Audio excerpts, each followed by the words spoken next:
Dalawang posibleng dahilan bakit mahina ang iyong benta dahil hindi mo ginagawa ang dalawang bagay na ito sa iyong retail store. With Thursday, meron ako speaking engagement ngayon about those two topics. Number one is upselling and cross-selling.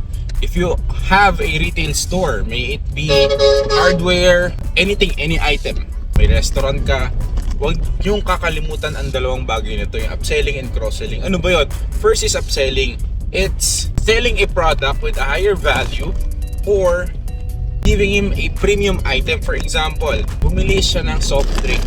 Huwag mong tanggapin agad yung order. Gumawa ka ng question. I-go large po ba natin to? Pag bumili ng martilyo na cheap yung dating or yung quality or mas mababa yung value, offer them a higher value item na martilyo, mas maganda, mas matibay, mas maganda yung grip para mas mataas yung benta mo.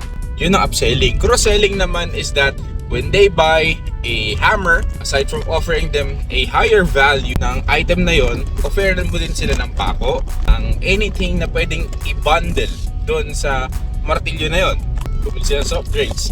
Tanungin mo kung gusto din nila ng fries, kung gusto nilang din ba ng meal with it. You always ask question. Wala namang masama, pero there are different approach kung paano gawin yon. I'll send the video if you're interested. We've arrived. Gawin natin yun. Thursday. At dito na pala ako. Thursday, everybody.